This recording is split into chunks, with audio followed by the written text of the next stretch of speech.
अहम खबर पेशावर से है, जहां नैब खैबर पख्तूनख्वा ने रुकन कौमी असम्बली आयशा गुलैली के खिलाफ दरख्वास्त खारिज कर दी है। और यहां पर अहम खबर आ रही है, आपको लिए चलेंगे इस वक्त इस्लामाबाद, जहां PTI के रहनुमा बाबर अवान और नई मुल्क मीडिया से बात कर रहे हैं।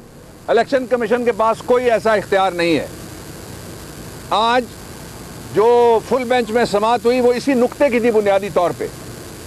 दूसरा, हमने अदालत के सामने ये बात रखी कि कानून में लिखा हुआ है पहले नोटिस जारी करो फिर शोकॉज नोटिस जारी करो।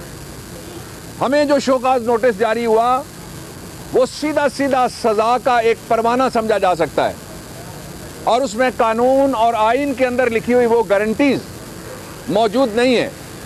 इसलिए वो नोटिस हमने कहा है कि गैर कानूनी और गैर आइनी है। तीसरा, जो इलेक्शन कमीशन के पास असल जो मैंडेट है इलेक्शन कमीशन का वो ये है कि फेयर और फ्री इलेक्शन करवाया जाए। आप जानते हैं इस वक्त पूरी पंजाब गवर्नमेंट एक नाअहल घराने का इलेक्शन और पूरे पंजाब के वसाइल भी साथ में कह देता हूँ, एक नाअहल घराने का इलेक्शन लड़ने के ऊपर मखसूस हैं। पूरी पाकिस्तान की मरकजी हुकूमत कोई काम नहीं कर रही सिवाय तख्ते लाहौर की गिरती हुई दीवार को बचाने के। लेकिन तख्ते लाहौर की गिरती हुई दीवार अब नहीं बच सकती।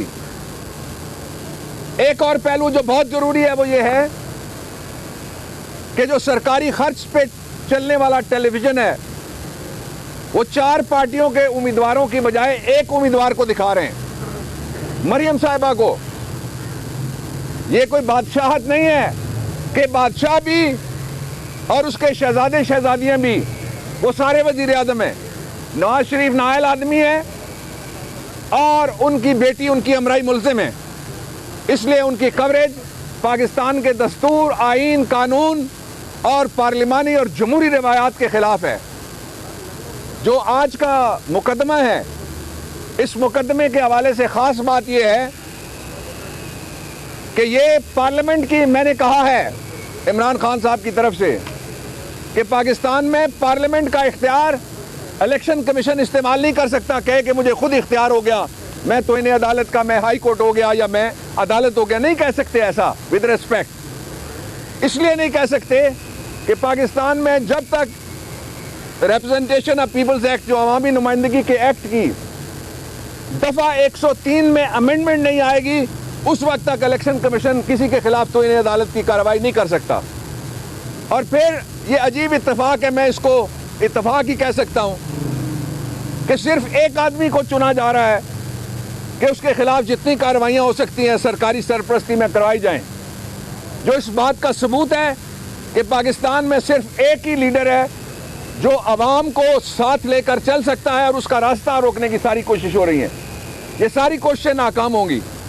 मैं ये भी कहना चाहता हूं यहां पे कि उन सारे इदारों की ये जिम्मेदारी है जो चाहते हैं पाकिस्तान में फेयर एंड फ्री इलेक्शन हो, कि हल्का NA 120 में जहां इस वक्त गलियों और सड़कों में कालक बिछा दिया उन्होंने लुक के नाम के ऊपर और कारपेटिंग के नाम के ऊपर, वो इसका नोटिस अब नहीं लेंगे, टाइम ही कम बचा है।